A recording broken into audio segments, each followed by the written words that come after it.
নাগরিকত্বের শংসাপত্র হাতে পেয়ে প্রতিবেশীদের মিষ্টি বিতরণ, খোদ সংসদের গ্রামে খুশির বন্যা। শান্তিপুর ব্লকের আরবান্দে ২ নম্বর পঞ্চায়েতের আরপাড়া গ্রামে শ্রীকৃষ্ণ সরকার, তার বয়স বর্তমানে ৬০-এর কাছাকাছি।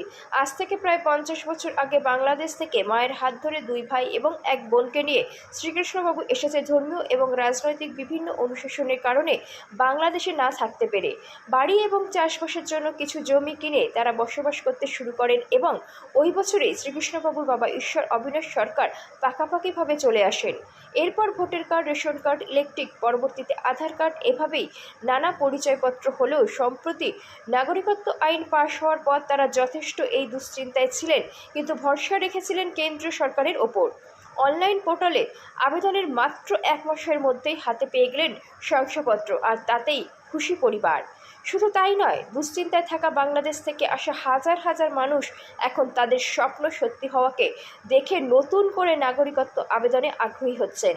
শংসাপত্র হাতে পেয়ে পরিবারের পক্ষ থেকে একই এলাকায় বাড়ি প্রাক্তন সাংসদ এবং বর্তমান রানাঘাট লোকসভা কেন্দ্রের বিজেপি প্রার্থী জগন্নাথ সরকার সহ RSS এবং বিজেপি কর্মকর্তা সহ সকল নাগরিকদের মিষ্টি খাওয়ান তারা। শ্রীকৃষ্ণবাবু নিজের পরিবারের অন্য সদস্যদের জন্য আবেদন করবেন। তিনি বললেন, নিজেরটা প্রথমে দেখে নিলাম কোনো আইনি সমস্যা বা দীর্ঘমেয়াদী পদ্ধতি কিনা, তবে অত্যন্ত সহজ এবং আইনি কোনো জটিলতা নেই। মাত্র ১ মাসের মধ্যেই শংসাপত্র হাতে পাবো তা ভাবতেই পারিনি। সকলের উদ্দেশ্যে এই বার্তা দেব, আইন অনুযায়ী কেন্দ্রীয় সরকারকে সহযোগিতা করতে, কারণ এই সরকার কখনো তার নাগরিকদের সমস্যায় ফেলবেন না। তবে যে দেশে বাস করব সেই দেশের অনুমতি সহ থাকাই নিরাপদ। খুশিতে শ্রীকৃষ্ণবাবুর পরিবারের পক্ষ থেকে প্রতিবেশীদের মিষ্টি বিতরণ করলেন। প্রতিবেশী আবেদনকারীরাও জানালেন তারাও খুশি চাক্ষুষ এই সার্টিফিকেট দেখে, কারণ একসময় এরা যে মুখ্যমন্ত্রী বলেছিলেন নাগরিকত্বের আবেদন করলে বিভিন্ন কাগজপত্র সংক্রান্ত জটিলতা ঝামেলায় পড়ার সম্ভাবনা থাকবে, কিন্তু তা একেবারেই নয়। শ্রীকৃষ্ণবাবুর পরিবারের পক্ষ থেকে জানানো হয়, ১৭ই মে তারিখে অনলাইন পোর্টালে আবেদন, আর তার মাত্র ১০ দিনের মধ্যেই মে মাসের ২৭ তারিখে হিয়ারিংয়ে ডাকে কৃষ্ণনগর পোস্ট অফিসে। এরপর ৩১ তারিখে শংসাপত্র হাতে পান তিনি। সংসদ জগন্নাথ সরকার বলেন, আফগানিস্তান, পাকিস্তান এবং বাংলাদেশ আপাতত এই ৩ দেশ থেকে আসা নাগরিকদের খুব সহজ পদ্ধতিতে কেন্দ্রীয় সরকার এই নাগরিকত্ব দেওয়া শুরু করেছে, যা অতীতে কোনো রাজনৈতিক দল ভোটের স্বার্থে করতে পারেনি।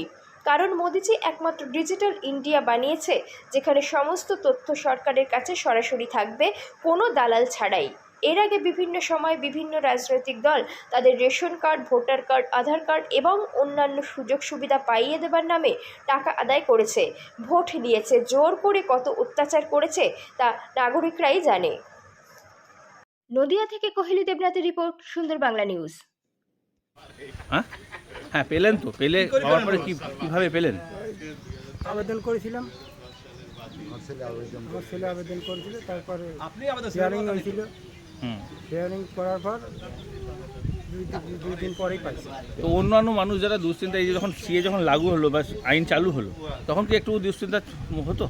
না, কোনো বুঝতে পারি। কী কারণে মনে হতো দুশ্চিন্তা ছিল না কেন?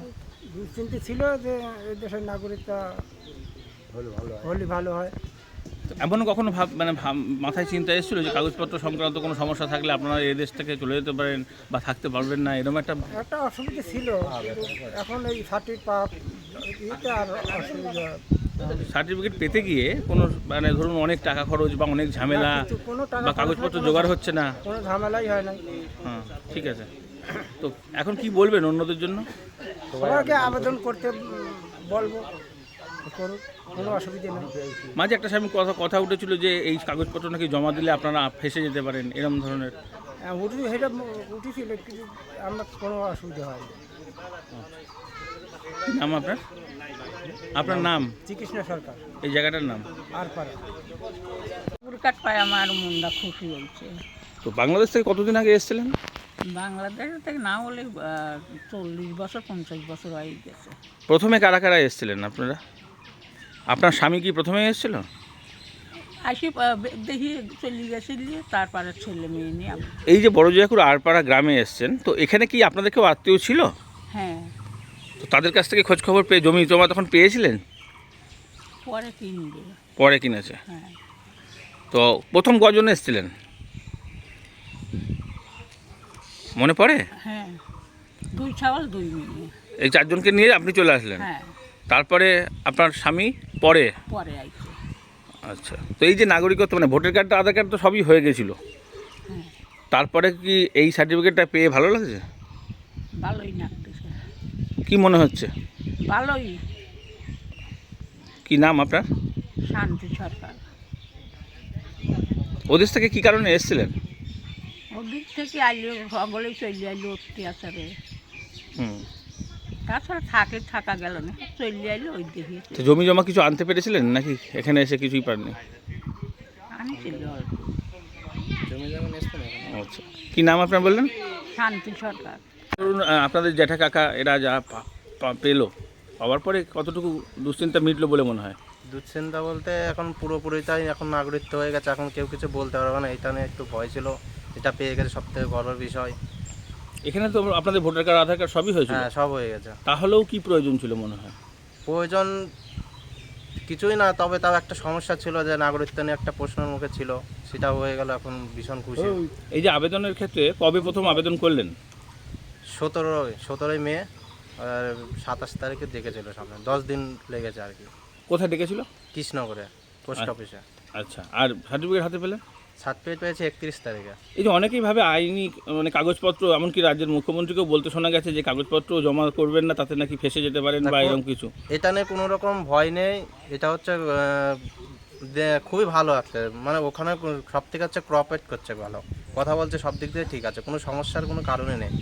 কি কি কাগজ লেগেছিল, কত দফা মোটামুটি কাগজ লেগেছিল? আমাদের ধরো পাসপোর্ট দিয়েছিলাম বাংলাদেশের, হুম, আর আধার কার্ড তেমন কিছু লাগে না, আধার কার্ড, ধর্মীয় সার্টিফিকেট, এগুলো হলে হয়ে যাচ্ছে। ধর্মীয় সার্টিফিকেট কীভাবে পেলেন? ধর্মীয় সার্টিফিকেট আমাদের লোকালে রঞ্জিত দা আছে, হুম, আর এসএসের উনিই দিয়েছেন। আচ্ছা, তো এই দুটো জিনিস হলে হয়ে যাচ্ছে? হ্যাঁ হ্যাঁ হ্যাঁ, সামথিং, খুব বেশি কিছু না। আচ্ছা, আর এমনি টাকা পয়সা কিছু? টাকা পয়সা তেমন কিছু লাগছে না, অনলাইনে 50 টাকা শুধু কাটছে। আচ্ছা, তাহলে আপনি কি ফর্ম ফিল আপ করেছিলেন নিজে? হ্যাঁ, আমি নিজেই করেছি। আচ্ছা, যখন প্রথম সিএ চালু হলো তখন একটা দুশ্চিন্তা তো ছিলেন? দুশ্চিন্তা তো ছিল, ওখানে যখন বাবাকে ডেকে 1.5 ঘন্টা মতো বসেছিল, একটু ভয় ভয় লাগছিল, বাট বেরোনোর পরে বাবা হেসে খুশে বেরিয়েছে, খুব একটা কোশ্চেন করে। পরিবারের তো একজনই শুধু বাবাই সার্টিফিকেট পেয়েছে নাকি? হ্যাঁ, বাবাই পেয়েছে। আর বাকিদের জন্য আবেদন কি এবার করবেন না করেছেন? আবেদন অনেকে করেছে, আমার কাকাও ছিল, আমার বাবার তো 1 নম্বরে ছিল নদিয়ায় পুরো, হুম, একটা সইয়ের জন্য হয়নি, কাকার 2 নম্বরে ছিল। কাকার এখনো ডাকেনি, আজ 2-1 দিনের মধ্যে আশা করি হয়ে যাবে। এই যে বাকি যারা রয়েছে ধরুন এলাকাবাসী বা নদিয়ার মধ্যে অনেকেই রয়েছেন আপনাদের মতন, তারা তাদের জন্য কি বার্তা দেবেন, কি বলবেন? আমার মনে হয় সবাইকে করা উচিত এটা, নাহলে পরবর্তীকালে সবারই সমস্যার মুখে পড়তে হতে পারে, এই জন্য নাগরিকত্বটা করে নেওয়া উচিত, যাতে কেউ কিছু না বলতে পারে পরবর্তীকালে। আপনাদের পরিবারের কতজন সদস্য? আমাদের পরিবারে এখন বর্তমানে 8 জন আছে। আচ্ছা, তো সেক্ষেত্রে যিনি পেয়েছেন তিনি কে হন? বাবা কি নাম? শ্রীকৃষ্ণ সরকার। আপনার নাম? চিরঞ্জিত সরকার।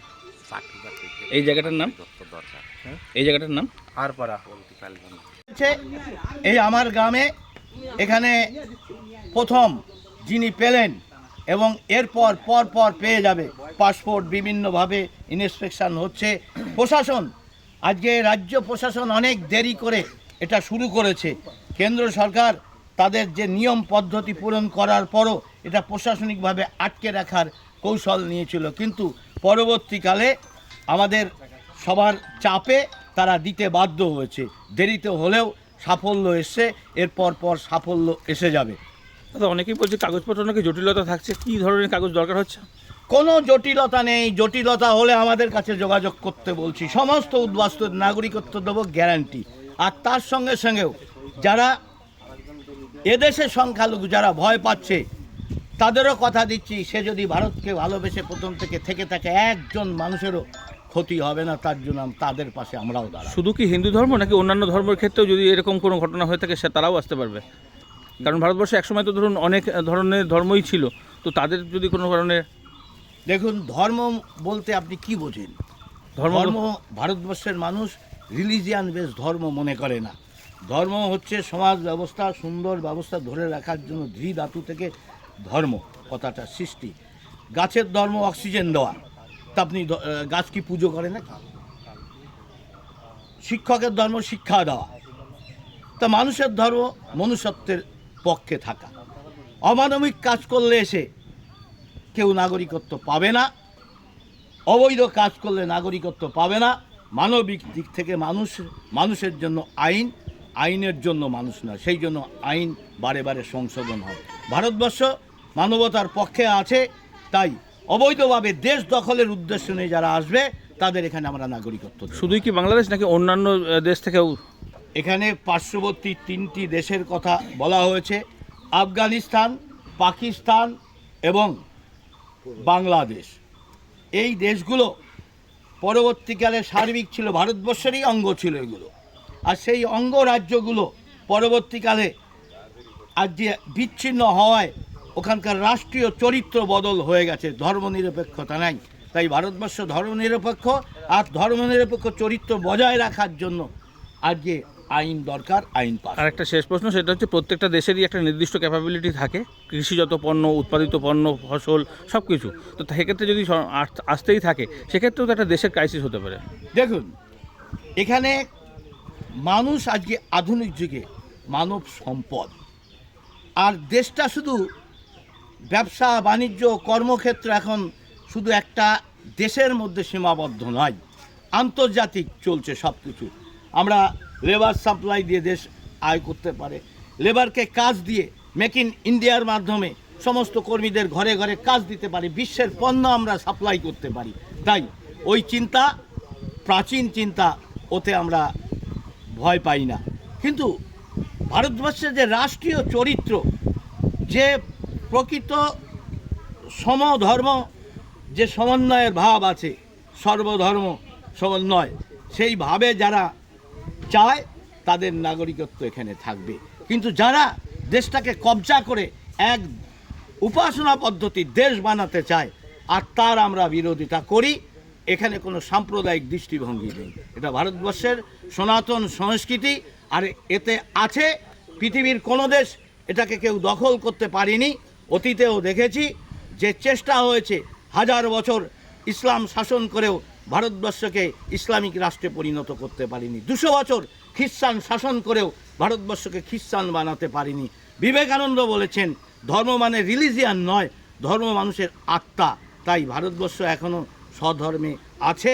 সে ধর্ম হচ্ছে সর্বে ঈশ্বর এক, বহু নামে মানুষ ডাকে, আর যার যেটা খুশি ডাকতে পারে। কিন্তু অসৎ উদ্দেশ্য নিয়ে একই উপাসনার পদ্ধতি দেশ যারা বানাতে চাইবে, ভারতবর্ষের চরিত্র যারা নষ্ট করতে চাইবে, তাদের গলা ধাক্কা দিয়ে আমরা তাদের স্বদেশে পাঠিয়ে দেওয়ার ব্যবস্থাও করব।